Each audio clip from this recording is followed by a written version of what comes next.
కొన్ని జన సైనికులు పవన్ కళ్యాణ్ని సీఎంగా చూడాలనుకుంటున్నారు. అలా సీఎం మెటీరియల్ ఆయన్ని ఎమ్మెల్యేగా కూర్చేసి 21 స్థానాలకి పరిమితం చేసేశారు. పవన్ కళ్యాణ్ విపరీతంగా అభిమానించే వాళ్ళు కనీసం ఆ పవర్ షేరింగ్లో చేసుకోవచ్చు కదా, సీఎం పదవిలో కొంత షేరింగ్ చేసుకోవచ్చు కదా 1 year 2 years పాటు అని అంటారు కదా. జగన్ గారు మాత్రం పదే సభలో ఏం చెప్తున్నారంటే అసలు ఈ సీఎం కావాలని చెప్పి ఇంట్రెస్టే పవన్ కళ్యాణ్కి లేదు, చంద్రబాబు నాయుడిని సీఎంగా చూడాలనేది ఆయన ఆలోచన. జగన్మోహన్ రెడ్డిని అడ్డుకోవడానికి మిగతా సెక్షన్ అంతా కలవాలి అని చెప్తున్నారు కదా. అంటే జగన్మోహన్ రెడ్డి అంత స్ట్రాంగ్ సార్, ఇండివిజువల్ లెవెల్లో అది సాధ్యం కాదంటారా? టీడీపీ లెవెల్, జనసేన లెవెల్లో, బీజేపీ లెవెల్లో వెళ్ళి ఒక గంజాయిని ఎరాడికేట్ చేయడానికి ఎన్ని సంవత్సరాలు? మీరు ఏదైతే కూటమి మేనిఫెస్టో అని చెప్పి ఉమ్మడి మేనిఫెస్టో రిలీజ్ చేశారో అందులో నరేంద్ర మోడీ బొమ్మ కనిపించట్లేదు అని అంటారు, నిజమేనా సార్? వీళ్ళు సార్ రామ్ చరణ్, ఈ బన్నీ ఇదంతా కూడా ప్రచారం చేస్తారా పార్టీ అభ్యర్థుల కోసము?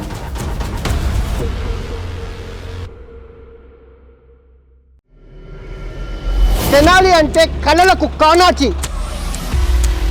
నట సార్వభౌమ నందమూరి తారక రామారావు గారు. రంగా గారు నమస్కారం సార్. పునీత్ భాయ్ ఇక్కడ కూటమి తరఫున నాదెండ్ల మనోహర్, వైఎస్ఆర్సీపీ తరఫున అన్నాబత్తుల శివకుమార్ పోటీ పడుతున్నారు. వీళ్ళిద్దరిలో ఎవరు గెలుస్తారంటే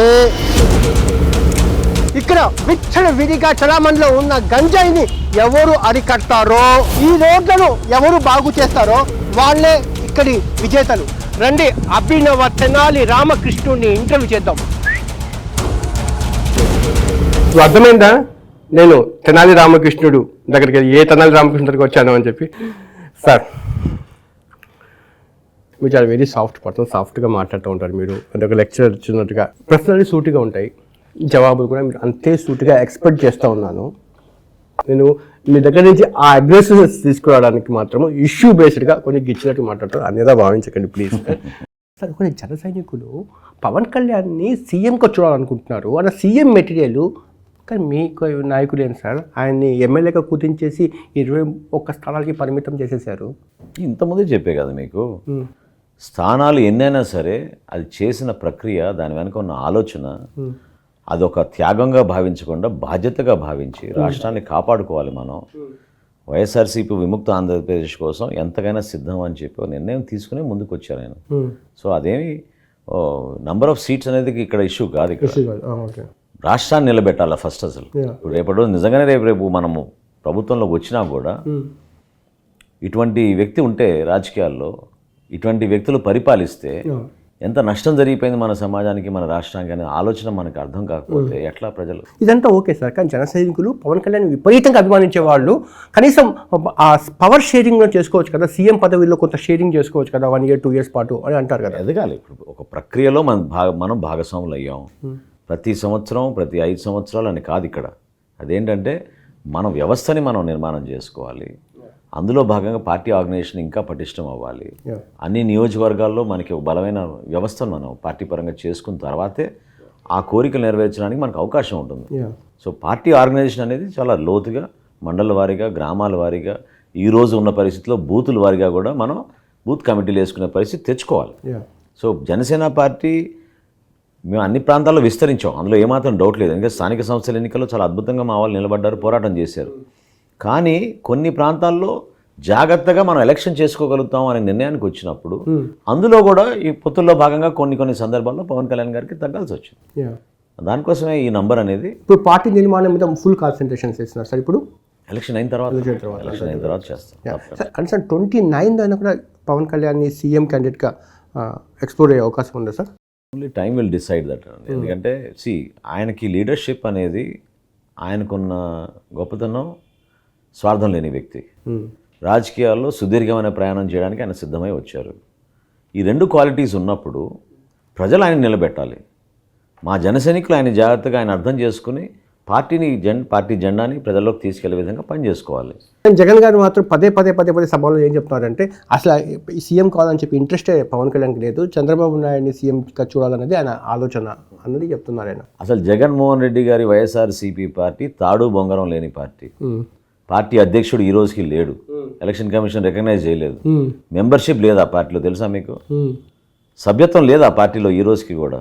అందుకనే అంటాను తాడు బొంగరం లేని పార్టీ ఎందుకంటారు అది వాళ్ళు అంతే నియంతలాగా ఉన్నప్పుడు వాళ్ళు ఎవరిని కేర్ చేయరు. వాళ్ళ తల్లిగానే తీసేసి అతను నేనే పర్మనెంట్ అధ్యక్షుడిని తీర్మానం చేయించుకున్నాడు. ఎలక్షన్ కమిషన్ చివాట్లు వేస్తే ఆ రోజు ఆగిపోయింది. ఈ రోజు వరకు ఆ పార్టీకి అధ్యక్షుడు లేడు, మెంబర్షిప్ లేదు వైఎస్ఆర్సీపీకి. ఈ రోజున క్రియాశీలక సభ్యత్వం జనసేన పార్టీలో 6 లక్షలు ఉన్నారు ఈ రోజున. అన్ని జిల్లాల నుంచి అన్ని రాష్ట్రాల నుంచి ఆ విధంగా పార్టీ కోసం నిలబడ్డారు. వాళ్ళు మనం విమర్శిస్తే రాజకీయంగా ఉపయోగం ఏముంది సార్? ఇక్కడికి ఏమనిపిస్తుంది అంటే జగన్మోహన్ రెడ్డిని అడ్డుకోవడానికి మిగతా శక్తులు అంతా కలవాలి అని చెప్తున్నారు కదా. అంటే జగన్మోహన్ రెడ్డి అంత స్ట్రాంగ్ సార్, ఇండివిజువల్ లెవెల్లో అది సాధ్యం కాదంటారా? టీడీపీ లెవెల్, జనసేన లెవెల్లో, బీజేపీ లెవెల్లో ఇవన్నీ స్టాటిస్టికల్ డేటా చూసుకోండి మీరు. 151 స్థానాలు వాళ్ళకి గెలిపించినప్పుడు ప్రజలు, అవునా కదా, 22 ఎంపీ స్థానాలు గెలిచినప్పుడు వాళ్ళు లోక్సభ, ఏ విధంగా మనం అట్లా అతన్ని మన ప్రత్యర్థిగా మనం లెక్క పెట్టకుండా తీసేయగలుగుతాం? ప్రత్యర్థే బలమైన ప్రత్యర్థి అనుకునే మనం ప్రిపేర్ అవ్వాలి. జరగకూడదు. ఇంకోసారి చెప్తాను, దీని వెనక వేరే ఆలోచనే లేదు. ఆలోచన ఏంటంటే జనసేన పార్టీ వలన ఓట్లు చీలినాయి కాబట్టి మరొకసారి అతను గెలిచాడనే భావన ఇంకొకసారి రాకూడదు. మనం రాష్ట్రాన్ని నిలబెట్టుకుందాం, ప్రజల కోసం మనం పనిచేద్దాం అనే నిర్ణయం పవన్ కళ్యాణ్ గారు తీసుకొచ్చారు ఇంత దూరం. లేకపోతే అది పొలిటికల్ ఇష్యూగా చూసుకుని ఉంటే ఎవరి స్వార్థాలు వాళ్ళకు ఉండేవి. సహజం కదా రాజకీయాల్లో. ఇది మీరు చెప్పేది లాజిక్. కింది స్థాయిలో అది క్యాడరు అది ఒప్పుకుంటున్నారు సార్, డైజెస్ట్ చేసుకుంటున్నారు, అర్థం చేసుకున్నారు. కొంచెం సమయం పట్టింది ప్రతి ఒక్కరికి. ఎంతైనా ఎవరైతే కష్టపడి ఓ నియోజకవర్గంలో పనిచేశారో వాళ్ళకి సీట్ రాకపోతే వాళ్ళు నిరాశతోటి బాధతోటి ఉంటారు డెఫినెట్గా. ఎందుకంటే పొత్తులో భాగంగా మనం వదులుకోవాల్సి వస్తుంది. అదేవిధంగా ఇతర పార్టీ నాయకులు కూడా అదే పరిస్థితి. ఇప్పుడు భారతీయ జనతా పార్టీ నాయకుల్లో కూడా నాకు ఉదాహరణకు తెనాలిలోనే చాలామంది భారతీయ జనతా పార్టీ నాయకులు వాళ్ళకి ఇనీషియల్గా నచ్చలేదు. ఎందుకంటే ఎవరికోళ్ళు మా తరఫు నుంచి పోటీ చేసేవాళ్ళు కదా అనే భావన వాళ్ళకి ఉంది. ఉదాహరణకు చెప్తున్నాను, ఓటు పర్సంటేజ్ ఎంత ఉందని కాదు, పార్టీలో ఏ కార్యకర్త అయినా ఆ విధంగా కోరుకుంటాడు. సో ఇవి పొత్తు అన్నప్పుడు మనం సహజంగా చెక్స్ అండ్ బ్యాలెన్సెస్ పెట్టుకుని ఎమోషన్స్ కొంచెం కంట్రోల్ చేసుకుని దేనికోసం మన నాయకులు ఈ నిర్ణయం తీసుకున్నారు అనేది మనం కొంచెం టైం తీసుకుని అర్థం చేసుకో పరిస్థితి ఉంటుంది. సార్ ఈ 21 స్థానాల్లో 2 ఎంపీ స్థానాల్లో ఎలా ఉంది సార్ రిజల్ట్? ఇప్పుడు కింద స్థాయి క్యాడర్ ఇవన్నీ డిస్టర్బెన్స్ తగ్గిపోయినాయా? ఇప్పుడేం డిస్టర్బెన్స్ లేవు, అందరు ఎలక్షన్ మోడ్లో ఉన్నారు, ప్రచారం బాగా జరుగుతుంది. ఐఎమ్ క్వైట్ పాజిటివ్, చాలా అద్భుతంగా ఉంటుంది రిజల్ట్. ఎన్ని సీట్లు సుమారు ఎక్స్పెక్ట్ చేస్తున్నారు సార్ కూటమికి? నేను కూటమి గురించి నాకు తెలియదు. జనసేన పార్టీ మాత్రం డెఫినెట్గా 2 పార్లమెంట్ స్థానాల్లో మేము గెలుస్తాం, 21 అసెంబ్లీ స్థానాల్లో కూడా మేము గెలుస్తాం. సార్ ఇంకోటి, ఇప్పుడు మీరు ఏదైతే కూటమి మేనిఫెస్టో అని చెప్పి ఉమ్మడి మేనిఫెస్టో రిలీజ్ చేశారో అందులో నరేంద్ర మోడీ బొమ్మ కనిపించట్లేదు అని అంటారు, నిజమేనా సార్? అంటే అసలు దాన్ని కావాలని కొంతమంది మీడియాలో ఒక పండుగ చేసుకున్నారు. సార్ మోడీ గారి బొమ్మ పండుగ చేసుకున్నారు కాదు, ఒక్క నిమిషం. వికసిత్ భారత్ అనేది నరేంద్ర మోడీ గారు భారతదేశాన్ని మొత్తం కోసం ఒక మేనిఫెస్టో ఆల్రెడీ రిలీజ్ చేశారు వాళ్ళు. ఇది మన రాష్ట్రానికి సంబంధించిన అంశాలు ఇందులో పొందుపరుచుకొని ఎప్పటి నుంచో సూపర్ 6 కార్యక్రమం ఒకటి, భవిష్యత్ గ్యారంటీ ఒకటి, అదేవిధంగా పవన్ కళ్యాణ్ గారి షణ్ముఖ వ్యూహం ఒకటి, ఈ 3 ఇన్వాల్వ్ అయ్యి ఒక మేనిఫెస్టో రాష్ట్రాని కోసం, రాష్ట్ర ప్రజల కోసం, ఈ ప్రాంతాని కోసం మనం తయారు చేసిన మేనిఫెస్టో. ఇందులో నరేంద్ర మోడీ గారికి ఎట్లా ఉంటుంది దాంట్లో చెప్పండి. ఈరోజు రాజకీయంగా కూటమిలో భాగంగా మనం రేపటి రోజున మన ప్రభుత్వం రాష్ట్రంలో ఏర్పడిన తర్వాత అందులో భారతీయ జనతా పార్టీ భాగస్వాములు అవుతారు. కేంద్రం నుంచి మనం సహాయం కోరుకుంటాం, వాళ్ళ సహాయంతో మనం రాష్ట్రాన్ని ముందుకు తీసుకెళ్తామన్న ఒక ఆలోచనతోటే మనం ముందుకు వచ్చాం 3 పార్టీలు కలిసి.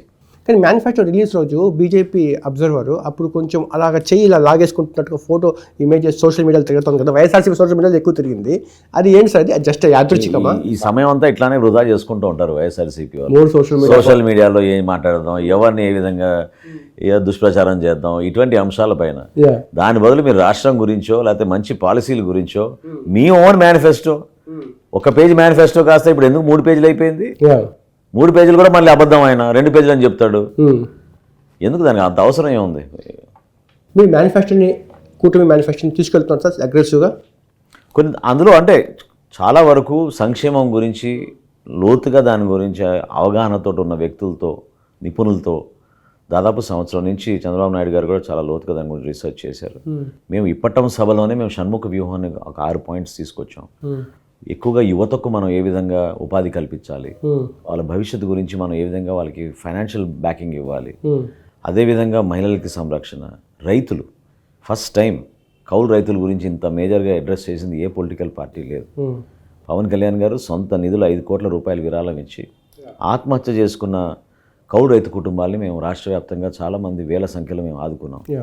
సో ఇప్పుడు అన్నదాత అనే కార్యక్రమం ఏదైతే మేనిఫెస్టోలో ఉందో ఉంది, అవును, 20,000 రూపాయలు అంటే 13,500 రూపాయలు ప్రస్తుతం ఉన్న కార్యక్రమాన్ని 20,000 20,000 రూపాయలకి పెంచడం.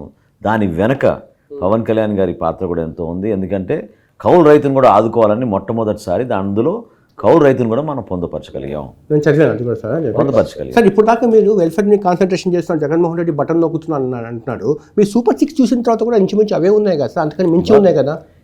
అంటే ఇప్పుడు దాకా మీరు జగన్మోహన్ రెడ్డి ఏదైతే నిందించారో అవి తప్ప అని చేసిన కరెక్ట్ అనుకుంటారా జగన్మోహన్ రెడ్డి ఆచరణలో? కాదండి, ఉదాహరణ చెప్తాను మీకు. మన రాష్ట్రానికి ప్రతిరోజు గ్రాస్ రెవెన్యూ సుమారు 770 కోట్లు. ఈ 770 కోట్లకి అదనంగా వీళ్ళు ట్యాక్స్లు 160 కోట్ల రూపాయలు వేస్తారు. ఇది కాకుండా లోన్లు ప్రతిరోజు 210 కోట్ల రూపాయల లోన్స్ తీసుకొస్తారు. ఇంత డబ్బులో అభివృద్ధి కోసం ఎంత ఖర్చు పెడుతున్నారు? 40 కోట్లు, కేవలం 40 కోట్లు. ఇది దుర్మార్గం కాదా?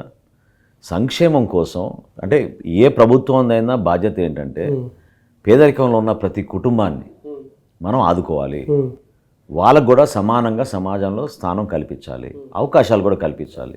దానికోసమే సంక్షేమం. యువతకు మనం చేతికి పని కల్పించాలి, వాళ్ళ చదువుకోవడానికి కోసం మనం అవకాశాలు కల్పించాలి, మహిళల్ని కూడా మనం మెయిన్ స్ట్రీమ్లోకి తీసుకురావాలి, స్కిల్ బిల్డింగ్ చేయాలి, అగ్రికల్చర్ సెక్టర్ని బాగా ఇంప్రూవ్ చేయాలి. సో మన బడ్జెట్కు మనం వనరులు కూడా చూసుకోవాలి కదా సార్. ఇప్పుడు జగన్మోహన్ రెడ్డి చేసేది 70,000 కోట్లు అంటున్నారు, కానీ ఇప్పుడు సూపర్ 6 లెక్కలు వేసుకుంటే 1,00,000 కోట్లు దాటిపోతా ఉంది. ఇంత డబ్బులు ఎక్కడ తీసుకోవాలి సార్? డెఫినెట్గా రేపటి రోజున చంద్రబాబు నాయుడు గారికి ఉన్న అనుభవం, పవన్ కళ్యాణ్ గారికి ఉన్న వర్తమాన ఆలోచనలు అర్థం కావట్లేదు. కొంచెం ఓపిక ఉండండి. వీటితోటి మన రెవెన్యూస్ మనం జనరేట్ చేసుకోవడానికి మంచి అవకాశాలు ఉన్నాయి, డెఫినెట్గా చేసుకోగలుగుతాం. ఇప్పుడు మీరు అనే సంక్షేమం ఏదైతే మేము మేనిఫెస్టోలో పెట్టామో ఈ సంక్షేమం మీట్ అవ్వగలుగుతామా లేదా అని చాలా లోతుగా పరిశీలించిన తర్వాత అవగాహన తెచ్చుకున్న తర్వాతనే వీటిని పొందుపరచడం జరిగింది. అది నేను తప్పకుండా గ్యారంటీగా చెప్పగలుగుతాను. అదేదో ఆషామాషిగా మనకు రిప్రజెంటేషన్ వచ్చింది కాబట్టి రాసేయడం కాదు. ఈ కార్యక్రమాల్లో మేము ఏదైతే మేము అనుకున్నామో ఎస్పెషలీ షణ్ముఖ వ్యూహంలో కానివ్వండి, సూపర్ 6లో కానివ్వండి, ఆ 2 అంశాలు కూడా 100% దే ఆర్ ఇంప్లిమెంటబుల్. సార్ నేను మాట్లాడేది ఒక మాజీ ఎమ్మెల్యేనో లేకపోతే మామూలు సాదాసీదా పొలిటీషియన్స్ కాదు సార్. నాదెల్ మనోహర్ అంటే చాలా తక్కువ మంది ఇంటెలెక్చువల్ పొలిటికల్ మేధావుల్లో మీరు ఒకరు. మీరు నమ్ముతారు సార్ ఇది మనకుండే వనరులకి మనకుండే రోటీ ఆటని బట్టి ఆ రోటీ వస్తుంది అని అనుకుంటున్నారా? ఆ విధంగా మాకు ప్రణాళిక ఆలోచన ఉంది కాబట్టి తప్పకుండా. అంటే ఇప్పుడు పొలిటికల్ గా అందరికీ సార్ వైసీపీ కానీ, టీడీపీ కానీ, జనసేన కానీ, బీజేపీ కానీ ఏపీ విషయాలు వచ్చినప్పుడు జీవన్ మన సమస్యకు వచ్చింది, ఎలాగైనా కూడా ఓటర్ని అట్రాక్ట్ చేసుకోవాలని చెప్పి పెట్టుకున్నారు. కానీ ఈ క్రమంలో సాధ్యాలు కూడా మనం బేరీ చేసుకున్నాను. నేను నాదెళ్ల మనోహర్ గారితో నేను ఇంటర్వ్యూ చేస్తాను. నేను ఒక్కనే కాదు ఇక్కడ credibility is at risk of Chandrababu Naidu గారు, ఆఫ్ పవన్ కళ్యాణ్ గారు, ఆఫ్ ద న్యూ కలయిక ఆల్సో. ఆ విధంగా నిలబడ్డాం, ప్రజలకి ఒక ఉత్తేజాన్ని ఇచ్చేటట్టు, వీళ్ళు నిజాయితీగా పరిపాలిస్తారనే నమ్మకం కలిగే విధంగా మేము ఇచ్చిన హామీలు అవి. ఆ హామీల్లో ఏవి కూడా అన్ఇంప్లిమెంటబుల్ కాదు, ఖచ్చితంగా ప్రతిదీ ఇంప్లిమెంటబులే. దానికి రిసోర్సెస్ మొబిలైజేషన్ చేసుకుంటాం, ఫైనాన్షియల్ సెక్టార్ని ఇంకా ఇంప్రూవ్ చేస్తాం. ఫిజికల్ పాలసీ లేకుండా మేము చేసిన వాగ్దానాలు కాదు ఇది. ఫిజికల్ విధానాల్ని మనం ఇన్సెంటివ్స్ని పెంచుకుంటూ మన రాష్ట్రానికి పెట్టుబడులు తీసుకొచ్చి అభివృద్ధి జరిగే విధంగా మనం కష్టపడినప్పుడు వీటిని దాటడం పెద్ద సమస్య కాదు. తెలంగాణ రాష్ట్రం విభజన జరిగినప్పుడు ఏ విధంగా ఉండేది? సార్ ఇప్పుడు ల్యాండ్ టైటిలింగ్ సంబంధించి పెద్ద ఇష్యూ జరుగుతుంది ఆంధ్రప్రదేశ్ రాజకీయాల్లో అని చెప్పి మీ స్టాండ్ ఏంటి? అసలు ల్యాండ్ టైటిలింగ్ తీసుకొచ్చిందే సెంట్రల్ కదా, ఆ సెంట్రల్ అంటే మీ కూటమికి సంబంధించిన పార్టీ కదా అది. జగన్మోహన్ రెడ్డి గారు నిజంగా ఏమైనా చెబితే ఆశ్చర్యపోవాలి. జగన్మోహన్ రెడ్డి గారు చెప్పేది ప్రతిదీ అబద్ధం. నీతి ఆయోగ్ ఇచ్చిన గైడ్లైన్స్ ఏంటి, వీళ్ళు తీసుకొచ్చిన ఈ ల్యాండ్ టైటిలింగ్ యాక్ట్ ఏంటి చెప్పండి, ఎంత తేడా ఉంది వాటిలో. దానికన్నా డ్రెకోనియన్ ఇది, దానికన్నా 3 రేట్లు అనవసరంగా చాలా అనుమానాలు వచ్చేటట్టు వీళ్ళు పొందుపరిచారు. లాయర్సే వచ్చి వాళ్ళు ప్రొటెస్ట్ చేశారంటే ఎందుకు ప్రొటెస్ట్ చేశారు? మీకు ట్రిబ్యునల్ కూడా లేకుండా చేశారు వాళ్ళు. ఎవరు కూడా కోర్టుకు వెళ్ళే అధికారం లేదు, మేము కమిటీ వేసుకుంటాం అంటున్నారు. భూతగాదాలు ఎట్లా సెటిల్ చేస్తారు? Are you not entering into the domain of the courts? Justice system ఏది దీంట్లో? ఇప్పుడు మీరు ఒక తహసీల్దార్ పొరపాటు చేస్తే ఆర్డీఓ దగ్గరికి వెళ్తారు, ఆర్డీఓ పొరపాటు చేస్తే జాయింట్ కలెక్టర్ దగ్గరికి వెళ్తారు, జాయింట్ కలెక్టర్ నుంచి కలెక్టర్ దగ్గరికి వెళ్తారు. అసలు మీకు హక్కే లేదంటుంటే మీ భూమి పైన పత్రాలు మేము తీసేసుకుంటాం, దీనిపైన మీకు హక్కు లేదు, ఛాలెంజ్ చేసే అధికారం లేదు మీకు, దానికి ఒక సపరేట్ కమిటీ ఉంటుంది. ఎక్కడి నుంచి వచ్చినాయి ఈ ఆలోచనలు? రేపు మీ కూటమి అధికారానికి వస్తే hypothetical question, land titling act ఇప్పుడు యాజ్ ఇట్ ఈస్ ఉందో దాన్ని మనము ఇంప్లిమెంట్ చేయము ఆపుతారా? ఫస్ట్ వీక్ ఆఫ్ అసెంబ్లీలోనే దాన్ని తీర్మానం చేసి దాన్ని అబాలిష్ చేస్తాం యాక్ట్ని. అంటే సెంట్రల్ స్టాండ్ ఉంది కదా సార్ దీని మీద. సెంట్రల్ గైడ్ లైన్స్ ఇస్తుందండి. సెంటర్ ఎప్పుడు కూడా ఫెడరల్ స్ట్రక్చర్, ఇది federal structure. We are a wheel within the wheel. అవసరమైతే మీరు ప్రశ్నిస్తారు, దాని గురించి కన్విన్స్ చేస్తారు. కన్విన్స్ ఏముంది, మనం అది మనకు అవసరమా కాదా అని ముందు మనం నిర్ణయించుకోవాలి కదా. మనం అది మన ప్రజలకి అవసరమా లేదా అని ముందు నిర్ణయించుకోవాలి. ల్యాండ్ టైటిలింగ్ యాక్ట్ మన రాష్ట్రంలోనే ఎందుకు అంత డ్రకోనియన్గా ఉంది? నేను అదే అంటున్నాను. నీతి ఆయోగ్ ఇచ్చిన గైడ్ లైన్స్కి విరుద్ధంగా వీళ్ళు కొత్తగా అనేక అంశాలు ఎందుకు పొందుపరిచారు దాంట్లో? ఎందుకు యాక్ట్ని అంత సీరియస్గా దాన్ని తీసుకురావాల్సి వచ్చింది? వాళ్ళకి ఏ విధంగా ట్రాన్స్పరెంట్ అవుతుందని చెప్పండి. ఇప్పుడు దానికి ఏమంటారంటే భూ తగాదాలకు సంబంధించిన ఇష్యూస్ ఉన్నాయి. ప్రతి రైతు ఎక్కడ వచ్చేట ఏదో ఎంఆర్ఓ లెవెల్లోనో ఆర్డీఓ లెవెల్లోనో లోకల్ ఇష్యూ పడుతున్నారు. కానీ ఇవన్నీ లాంగ్ రన్లో ఇవన్నీ లేకుండా చేస్తాను అని అంటున్నారు కదా. మరి 5 సంవత్సరాలు ఏం చేశారు వీళ్ళు? 5 సంవత్సరాలు ఎందుకో తహసీల్దార్ ధైర్యంగా ఎకరానికి ఎంత పట్టమని అడుగుతాడు ఈ రోజున? ఒక లేఅవుట్ వేసుకోవాలనుకుంటే ఎమ్మెల్యే గారికి ఎంత ఇవ్వండి, నాకు ఎంత ఇవ్వండి అని ఒక తహసీల్దార్ ఎట్లా చెప్పగలుగుతున్నాడు? కానీ ఏ సంబంధం వాళ్ళకి? సీఎం గారు రియల్ ఎస్టేట్ ఫ్రీ స్టేట్ ఇది అని అంటున్నారు కదా. ఇది నేను మొన్న లెక్కలతో చెప్పాను మీకు. 14400 యాంటీ కరప్షన్ బ్యూరో నంబర్ ముఖ్యమంత్రి గారు భారీ ఎత్తున ప్రచారం చేసి లాంచ్ చేశారు. ఎన్ని కంప్లైంట్లు వచ్చినాయి? 8 లక్షల చిల్లర కంప్లైంట్లు వచ్చినాయి. ఏది జగన్మోహన్ రెడ్డి గారు ప్రారంభించిన పథకం ఈ 14400లో 8 లక్షల కంప్లైంట్లు వచ్చినాయి. అందులో 4,68,000 కంప్లైంట్లు ఎవరి మీద? మంత్రుల పైన, ఎమ్మెల్యేల పైన, ఎమ్మెల్సీల పైన. అంటే వైఎస్ఆర్సీపీ పార్టీ వాళ్ళ మీదే కదా కంప్లైంట్స్ వచ్చింది. మరి ఎవరిపైన చర్యలు తీసుకున్నారు వీళ్ళు అవినీతి పైన? అసలు ఆ అవినీతి శాఖ డీజీపీ ఎందుకు ప్రెస్ మీట్ పెట్టి వివరాలు బయట పెట్టలేదని నేను ప్రశ్నించాను. 8 లక్షల కంప్లైంట్లు వస్తే ఈ 5 సంవత్సరాల్లో ఎందుకు మీరు బ్యాలెన్స్ షీట్ ప్రతి సంవత్సరం March 31 తర్వాత చేస్తారు కదా, మీరు ప్రెస్ మీట్ పెడతారు కదా. ఇంతమందిని మేము సస్పెండ్ చేసాం, ఇంతమంది మేము చర్యలు తీసుకున్నాం, లేదా వాళ్ళ పే స్కేల్ తగ్గించాం, పెనాల్టీస్ ఏముంటాయి కదా, ఎందుకు తీసుకోలేకపోయారు? ఎందుకంటే 4 లక్షల కంప్లైంట్లు ఎమ్మెల్యేల మంత్రులపైనే ఉన్నాయి కాబట్టి. ఇది నిజంగా చాలా ఆశ్చర్యకరమైన పరిస్థితి. ప్రజలు విసుకెత్తిపోయారు వీళ్ళు చేసిన అవినీతి. ఇప్పుడు కొత్త చట్టాలు తీసుకొచ్చే దేనికోసం? ప్రజలు భయపెట్టించడానికి, ఆ వ్యవస్థని మీ చేతిలో లాగేసుకోవడానికి. లేకపోతే మీకు ఏం అవసరం? అసలు గ్రామాల్లో సర్వే చేస్తుంటే రాళ్లపైన నీ ఫోటో ఏంటి? ఏం అవసరం ముఖ్యమంత్రి ఫోటో దానికి? పాస్బుక్కుల పైన మా తాతలు మా తల్లిదండ్రులు ఇచ్చిన మా ఆస్తులపైన మన ఫోటో కన్నా పెద్ద ఫోటో జగన్మోహన్ రెడ్డిది ఎందుకు చెప్పండి? గతంలో ఇంకెవరు లేరా ముఖ్యమంత్రులు? గతంలో ఈ వ్యవస్థ లేదా? పాస్బుక్ వ్యవస్థ జగన్మోహన్ రెడ్డి గారు వచ్చి నాకు వచ్చిందా? లేకపోతే బౌండరీ రాళ్ళు జగన్మోహన్ రెడ్డి గారు వచ్చి నాకు వచ్చిందా?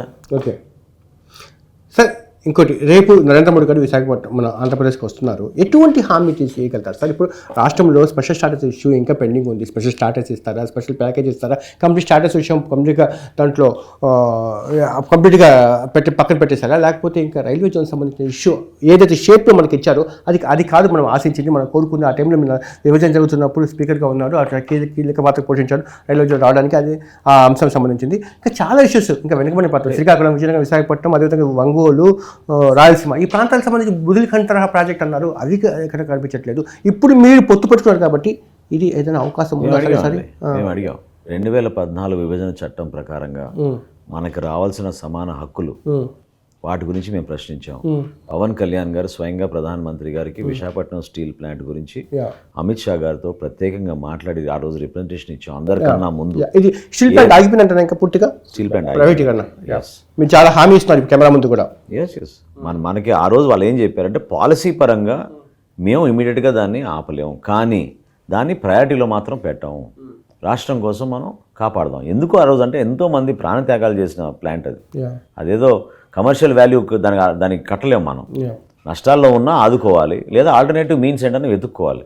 అంతేగాని ఎమోషనల్గా మనకి హర్ట్ అయ్యే విధంగా, మనకి గాయం జరిగే విధంగా మరొకసారి ఆ డిసిషన్ తీసుకోకూడదని చెప్పి వాళ్ళని రిక్వెస్ట్ చేసినప్పుడు కేంద్ర పెద్దలు కూడా సానుకూలంగా స్పందించారు.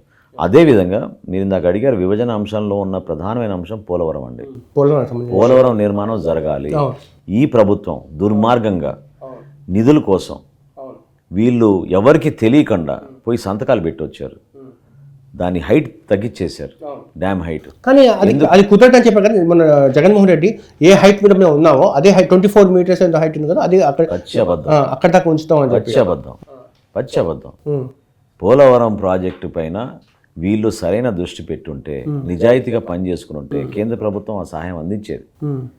అక్కడ ఉన్న పవర్ స్టేషన్కి వాటికి వాళ్ళు సహాయం అందించారు కానీ ఈ ప్రాజెక్ట్ నిర్మాణానికి మాత్రం డెఫినెట్గా వాళ్ళు సహాయం ఇప్పుడు R&R ఎందుకు సార్ ఈ రోజుకి R&R మెయిన్ కారణం అంటారు కదా దానికంటే ఇప్పుడు R&R యాక్చువల్గా మారిపోయింది కదా. వాళ్ళకు వచ్చిన సమాచారంలో చాలా అవినీతి జరిగింది. ఆ లెక్కలు కరెక్ట్ కాదు, బెనిఫిషరీస్ కరెక్ట్ కాదు, రాజకీయ నాయకులుగా అని అనుకుంటే సరిపోదు. అందరు దిగారు దాంట్లోకి, రాబందులు దిగిపోయినాయి ఇమీడియట్గా. సో తప్పు కదా. ఒక ప్రాజెక్ట్ పూర్తి చేయాలన్నప్పుడు డెఫినెట్గా మనకి కేంద్ర ప్రభుత్వ సహాయం పోలవరం విషయంలో చాలా అవసరం. జనసేన పార్టీ అది పూర్తి స్థాయిలో నమ్ముతోంది. అందుకనే మేము పొత్తులో భాగంగా కూడా పోలవరం అసెంబ్లీ కాన్స్టిట్యున్సీ తీసుకున్నాం. ఎందుకంటే జాతికి అంకితం అవ్వాల్సిన ప్రాజెక్ట్ అది.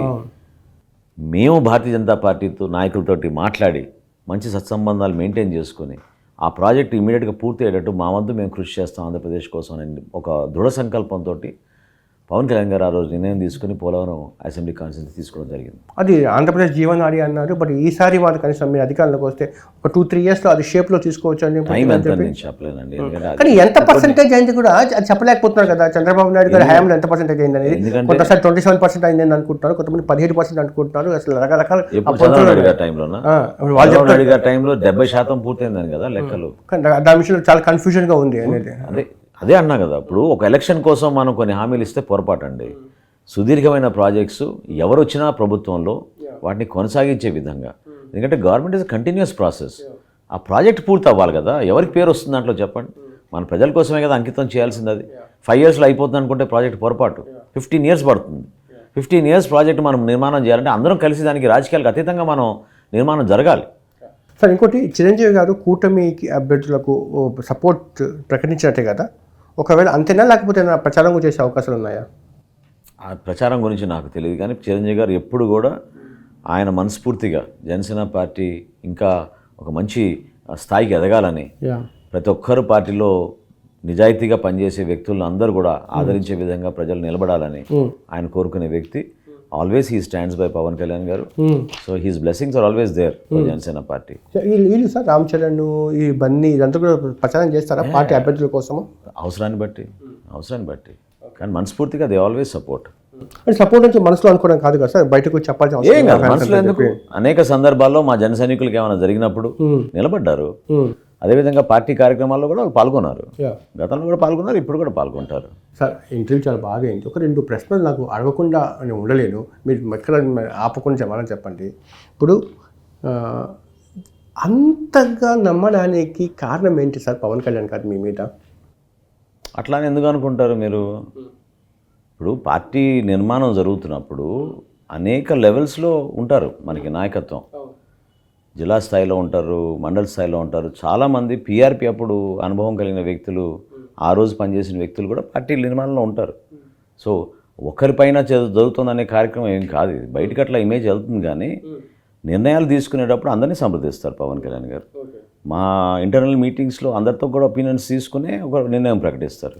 అది మన అమరావతి విషయంలో కానివ్వండి, తెలుగు భాష విషయంలో కానివ్వండి, విశాఖపట్నం స్టీల్ ప్లాంట్ విషయంలో కానివ్వండి, ఉత్తరాంధ్రానికి సంబంధించిన వలసల విషయంలో కానివ్వండి, భవన నిర్మాణ కార్మికుల సమస్యల గురించి కానివ్వండి, ఎప్పుడు కూడా ఇంటర్నల్ డిస్కషన్ జరిగినాకనే అనేక ఒపీనియన్స్ తీసుకున్నాక నిర్ణయాలు తీసుకుని ముందుకు వెళ్తూ ఉంటారు. సార్ పవన్ కళ్యాణ్ గారితో ఫస్ట్ కనెక్షన్ ఎప్పుడు ఏర్పడింది? బాండింగ్ అది ఎప్పుడు మారింది సార్? అంటే దాదాపు 2019 అని అనుకుంటారు అందరు కానీ యాక్చువల్గా 2016-17 నుంచి నేను పవన్ కళ్యాణ్ గారితో ఇంటరాక్ట్ అవుతాను. 17 నుంచి. అప్పుడు రాష్ట్రంలో ఉన్న స్టేట్ నష్టపోయిన పరిస్థితులు, రీఆర్గనైజేషన్ యాక్ట్ తర్వాత, ఆ రోజుల్లో నేను కాంగ్రెస్ పార్టీలో ఉన్నా కూడా నాకు చాలా బాధ కలిగేది. ఎందుకంటే ఢిల్లీకి వెళ్ళినప్పుడు నాయకులతో మాట్లాడినప్పుడు కానివ్వండి, ఈ సమస్య పైన నిజాయితీగా ఎవరు మాట్లాడడం లేదు, మనం ఎవరు రిప్రజెంట్ చేయడం లేదు. ఎందుకంటే యాక్చువల్గా 2014 రీఆర్గనైజేషన్ యాక్ట్ కరెక్ట్గా ఇంప్లిమెంట్ అయితే చాలా బెనిఫిట్స్ మన ఆంధ్రప్రదేశ్కి వచ్చేవి. వీళ్ళు సీరియస్గా ఇష్యూస్ టేకప్ చేయలేదు. ఏ జిల్లాకా జిల్లా మనం కొన్ని అద్భుతమైన ప్రాజెక్ట్స్ చేసుకోగలిగే వాళ్ళం. ఎవరు పొలిటికల్గా ఎవరు నిలబడలేదు, ఎంపీస్ ఎవరు నిలబడలేదు, ఎమ్మెల్యేలు వాళ్ళు ఉన్నారు. సో పార్లమెంట్ స్థాయిలో దీని గురించి రెగ్యులర్గా మాట్లాడి హైలైట్ చేస్తుంటే మన రీఆర్గనైజేషన్ యాక్ట్ ప్రకారంగా 2014 రీఆర్గనైజేషన్ యాక్ట్ ప్రకారంగా మనకి ఆంధ్రప్రదేశ్కి డెఫినెట్గా మనం ఇతర అగ్రస్థానంలో ఉన్న రాష్ట్రాలతో మనం పోటీ పడే పరిస్థితి చాలా ఈజీగా ఉండేది. అది చేసుకోలేకపోయినాం మన నాయకత్వం. ఆ బాధ నాలో చాలా ఉండేది. ఎందుకంటే ఆ రోజు నిజాయితీగా పోరాడి ఈ అంశాలన్నీ పొందుపరుచుంటే మన రాష్ట్రం చాలా ఇంకా బాగుంది. బెనిఫిట్ అయ్యేది. అందులో భాగంగా మేము చాలా షేర్ చేసుకుంటూ వచ్చేవాళ్ళం పవన్ కళ్యాణ్ గారు అంత కంఫర్ట్ ఉండేదే సార్? అబ్సల్యూట్. అని మాకు తెలియదు యాక్చువల్ వాస్తవం చెప్పండి. ఎందుకంటే బయట జనాలు చూసే వాళ్ళకంటే ఏంటంటే 2 రకాల విషయాలు పోర్ట్రేట్ చేసే ప్రయత్నం చేస్తాను ఆయన రాజకీయ ప్రత్యర్థులు. ఒకటి ఏంటంటే పవన్ కళ్యాణ్ అంటే 3 పెళ్ళిళ్ళు 4 పెళ్ళిళ్ళు, పవన్ కళ్యాణ్ అంటే ప్యాకేజ్, పవన్ కళ్యాణ్ అంటే దత్తపుత్రుడు, ఇవన్నీ చూస్తాం కదా. మీరు దగ్గరగా చూశారు కదా సార్, ఇవన్నీ వాస్తవం అంటే nobody wants a new person to emerge. నాయకత్వం అటువంటి క్రెడిబిలిటీ ఉన్న నాయకత్వం ఎమర్జ్ అవ్వాలని వేరే పార్టీలు ఎందుకు కోరుకుంటాయి? మీరు కూడా సార్ ఎంతోమంది లీడర్స్తో కూడా పనిచేశారు, కలిసి పనిచేశారు సో అని చెప్పి. అది మీ ఫ్యామిలీలో పెద్ద పొలిటికల్ ఫ్యామిలీ. ఆ అనుభవంతో పవన్ కళ్యాణ్ని చూసినప్పుడు ఎలా అనిపిస్తారు సార్? ఈ అలిగేషన్స్ అన్నీ ఫేక్ అంటారా? అసలు ఆయన పట్టించుకోరు. ఆయన ఫస్ట్ అస్సలు పట్టించుకోరు. ఎందుకంటే ఈ జర్నీలో మనం వెళ్తున్నప్పుడు ఈ సహజం అడ్డంకులు సృష్టిస్తారు, అవమానాలకు గురవుతూ ఉంటాం, ప్రతిరోజు విమర్శలు చేస్తూ ఉంటారు. రాజకీయాల్లో ప్రత్యేకంగా ఉందని అనుకుంటారు. రాజకీయాలనే కాదు, ఏ ఆఫీస్లో కూర్చున్నా జరుగుతూనే ఉంటాయి ఇవన్నీ. ఒకళ్ళు ఎదుగుతున్నప్పుడు ఇంకోటి ఎదిగినకుండా ఎందుకుంటారు? ఇబ్బంది పెడతానే ఉంటారు. నేను ఈ మధ్య అతను మీ కాకినాడ ఎంపీ అభ్యర్థి దగ్గర ఒక ఫోటో నాకు చూశాను సార్. ఆయన మీటింగ్ వెళ్ళే ముందు ఒక పెద్ద ఫైల్స్ పెట్టుకొని ప్రిపేర్ అవుతూ ఉన్నారంట అని చెప్పి, రీసెర్చ్ ఫైల్స్ సబ్జెక్ట్స్ ఇవన్నీ అని చెప్పి ఇన్ని ఫైల్స్ ఉన్నాయి. కానీ బయట మాట్లాడితే త్రివిక్రమ్ డైలాగ్స్ అని చెప్పి చెప్తా ఉంటారు, కానీ ఇంత రీసెర్చ్ చేస్తూ ఉన్నారు ఆ ఫోటో. ఇప్పుడు విమర్శలు చేయడానికి ఏముందండి, ప్రత్యర్థులు ఈ విధంగానే మాడుతూ ఉంటారు. ఒక సబ్జెక్ట్ పైన అవగాహన తెచ్చుకోవడానికి కోసం ఖచ్చితంగా అంటే ఈరోజు గూగుల్ వచ్చింది, గూగుల్లో చూసుకోవచ్చు. కానీ ఒకప్పుడు ఏం పుస్తకాలే కదా మనం చదువుకోవాల్సింది. సో పాత తరహా ఓల్డ్ స్కూల్ ఆఫ్ థాట్ ఉన్న వాళ్ళందరూ కూడా బుక్స్ చదువుతారు. పవన్ కళ్యాణ్ గారు ఆ విధంగానే బుక్స్ చదువుతారు, రీసెర్చ్ మెటీరియల్ చదువుతారు. ఒక అంశం పైన మాట్లాడాలన్నప్పుడు హీ ఆల్వేస్ కనెక్ట్స్. మీరు ఇంకోటి ఏంటంటే ఒక అంశం పైన ఆయన కనెక్ట్ చేసేది ఇంటర్నేషనల్ స్థాయిలో ఉన్న కొన్ని అంశాలు తీసుకొచ్చి లోకల్ వరకు ఆయన కనెక్ట్ చేస్తారు. సో దానికి ఆ విధమైన రీసెర్చ్ లేకపోతే ఎట్లా చేయగలుగుతాం? He spends his time on research డెఫినెట్గా. అంతేగాని ఈ త్రివిక్రమ్ డైలాగ్స్ ఆ ఫోటో చూసిన తర్వాత ఎంత ఫేక్గా మాట్లాడతారు వీళ్ళు అని అనిపించింది. అది దుష్ప్రచారం చేయడానికి ఒక అస్త్రం అది. అంతేగాని వీళ్ళు కావాలని ఏదో విధంగా ఒక వ్యక్తిని అవమానపరిస్తే, గాయపరిస్తే ఈ రాజకీయ వ్యవస్థలు దూరం అవుతారేమో అని ఒక ప్రయత్నం, అంతే తప్ప ఇంకేం లేదు. ఏదైనా పబ్లిక్ సంబంధించిన ఇష్యూ వచ్చినప్పుడు మీరు ఇద్దరు బాగా అది మేధోమతం చేస్తూ ఉంటారు సార్, దీనికి ఎలా చేస్తే బాగుంటుంది అని చెప్పి అలా ఆ కంఫర్ట్ ఉంటుంది సార్ మీకు? రాజకీయ పార్టీ నాయకుడు చేయాల్సింది చేస్తాం, డెఫినెట్గా చేస్తాం. కానీ ఈయన దగ్గర ఆ కంఫర్ట్ మీరు తీసుకోగలుగుతారా? డెఫినెట్గా any issue we discuss very much in depth. అది అవసరం. ఆయన కూడా కింద స్థాయిలో కన్సల్టేషన్ చేస్తారు. ఒక్క నాదెల మనోరే కాదు, ఆయన కూడా చాలా సోర్సెస్ ఉన్నారు, అనేక మందితో మాట్లాడతారు, ఒపీనియన్స్ తీసుకుంటారు. ఆయన తీసుకోకుండా ఎట్లా నిర్ణయం తీసుకోగలుగుతాం? 10 మందితో మాట్లాడతారు. నేను జర్నలిస్టులు కూడా ఉన్నారు, మీడియాలో మిత్రులు చాలామంది ఉంటారు. ఆ గతంలో అట్లనే పాత రోజుల్లో ఒక జిల్లాలో మనం జరుగుతున్న అంశాలు మనకి ఇన్ఫర్మేషన్ రావాలంటే ఎవరు ఇచ్చేవాళ్ళు? మనకి ఓన్లీ ఫ్రమ్ ద మీడియా మనకు వచ్చేది. అది ఈరోజు మనకి మెటీరియల్ ఎక్కువ దొరుకుతుంది మనకి ఇంటర్నెట్ ద్వారా. కాబట్టి కొంతవరకు మనం అది కరెక్టా కాదా అని కూడా మనం వెరిఫై చేసుకోవాలి. ఎందుకంటే కావాలని కొంతమంది రాంగ్ ఇన్ఫర్మేషన్ ఇచ్చినా ఒక్కోసారి పొరపాట్లు జరుగుతూ ఉంటాయి. సో డబుల్ చెక్ చేసుకోవడానికి మనకి వేరే ఫెసిలిటీస్ ఉన్నాయి. చివరి ప్రశ్న సార్, ఇప్పుడు జనసేన తరఫున పోటీ చేసే వాళ్ళు ఎక్కువ మంది బయట పార్టీ నుంచి వచ్చిన వాళ్ళు, పక్క పార్టీ నుంచి వచ్చిన వాళ్ళు ఉన్నారు. అదే మీరు ఎందుకు తయారు చేసుకోలేకపోయారు? జనసేన కోసం చాలా పోరాటాలు చేసిన ఉన్నారు కదా, ఫైట్ చేసిన వాళ్ళు, కేసులు ఫైట్ చేసిన వాళ్ళు, మీడియా ముందుకు వచ్చి ప్రభుత్వానికి వ్యతిరేకంగా, జగన్కి వ్యతిరేకంగా తూర్పార పెట్టిన వాళ్ళు, అలాంటి వాళ్ళకు ఎక్కువ శాతం అనేది మీరు అది విత్డ్రా చేసుకోవాలి. అది వాస్తవం కాదు. ఎందుకంటే మీరు ఫ్యాక్ట్స్లోకి వెళ్తే మీకు అర్థమవుతుంది అది కరెక్ట్ కాదు. రెండోది ఏంటంటే బలమైన నాయకత్వం ఉన్నప్పుడే మనం ఎలక్షన్ చేయగలుగుతాం. సో కష్టపడి మనం ఇన్ని సీట్లు తెచ్చుకొని మనం నిలబడినప్పుడు కూటమికి నష్టం జరగకూడదు, తద్వారా రాష్ట్ర ప్రజలకి నష్టం జరగకూడదు. ఏది చేసినా, ఏ అడుగు వేసినా కూడా రేపటి రోజున కొత్త ప్రభుత్వం ఏర్పాటు చేయాలి, విలువలతో కూడిన ప్రభుత్వం ఏర్పాటు చేయాలి. నిజాయితీగా పార్టీ కోసం, ప్రజల కోసం పనిచేసే వ్యక్తుల్ని గుర్తించి తీసుకురావాల్సిన అవసరం ఒక రాజకీయ వ్యవస్థలో ఖచ్చితంగా జనసేన పార్టీకి ఉంది. రేపు అధికారులకు వస్తే నారాయణ మనోహర్ గారిని మంత్రిగానో డిప్యూటీ సీఎంగా చూడవచ్చా? టైం విల్ డిసైడ్ అండి, అట్లా ఏముంటుంది. మీకు అలాంటి కోరికలు అంటే నిజంగానే పదవుల కోసం అయితే ఎప్పుడో వేరే దారిలో వెళ్ళే అవకాశాలు ఉండేవి, అది కాదు కదా. ఎందుకు సార్ మీ వ్యక్తిత్వం అంటే కూడా ఆయనకు అంత ఇష్టము? ఎక్కడ కాంప్రమైజ్ అంత అంత అంత చేయాల్సిన అవసరం, ఒక నమ్మకంతో మనం ఏదో ఒక సమాజం కోసం ఉపయోగపడాలనే తపన ఉంది కాబట్టి మేము ఆ విధంగా బాండ్ అయ్యాం. సో దానికి నిలబడి ఉంటాం. సార్, ఒక గంజాయిని ఎరాడికేట్ చేయడానికి ఎన్ని సంవత్సరాల అసలు గంజాయి ఇష్యూ ఇంటింటి ఇష్యూగా మారిపోయిందంటే కారణం ఏమంటారు? ఎక్కడ వైఫల్యం చెందిందంటే మీరు అది ప్రస్తావించినందుకు లోకల్గా జరిగే ఇష్యూ కూడా మీకు చెప్పాలి. నేను ప్రతిరోజు కనీసం 200-300 మంది కలుస్తూ ఉంటాను.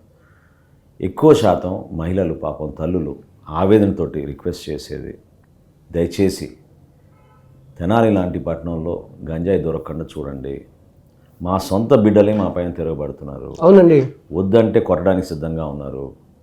8th క్లాస్ చదివే విద్యార్థులు కూడా ఈ రోజున ముందు సిగరెట్కి అలవాటు అయిపోయారు, సిగరెట్ నుంచి గంజాయికి లాగేశారు.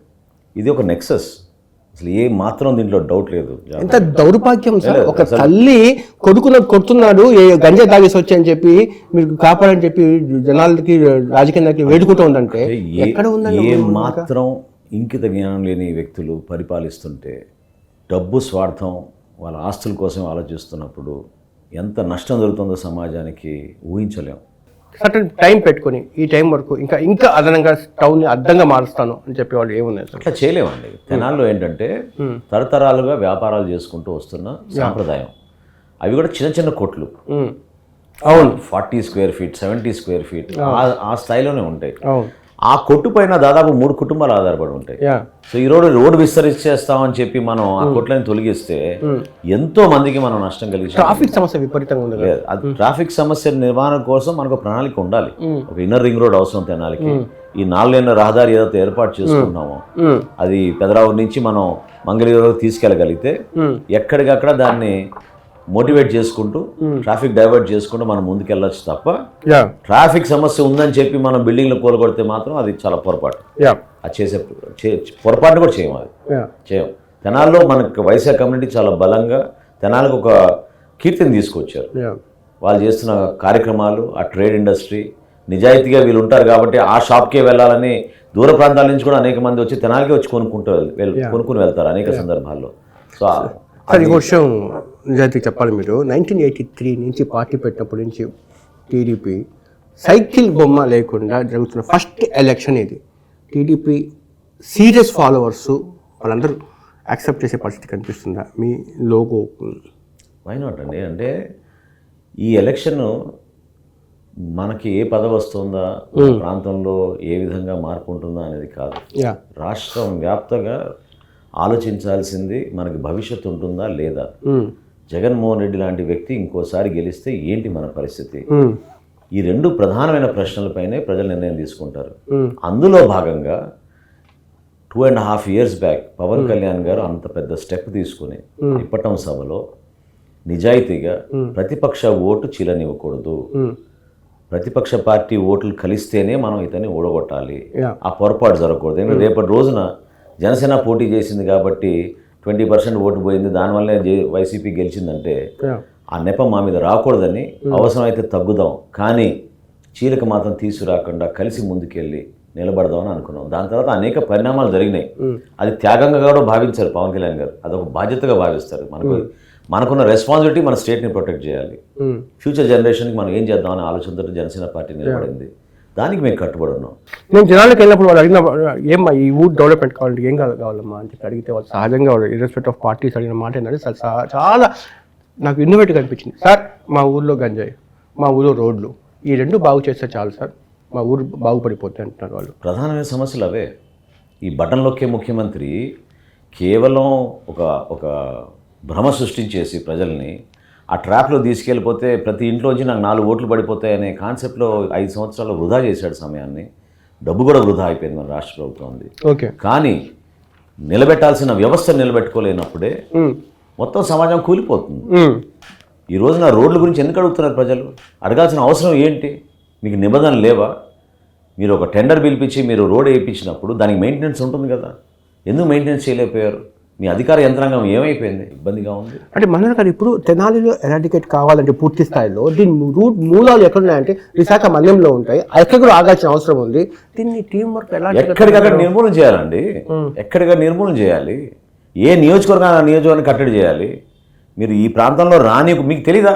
లోకల్గా ఉన్న వ్యవస్థతోటి, ఇంటెలిజెన్స్ వ్యవస్థతోటి, పోలీస్ డిపార్ట్మెంట్లో ఉన్న వ్యవస్థతోటి ఎవరు విక్రయిస్తున్నారో తెనాలో తెలీదా? చెప్పండి.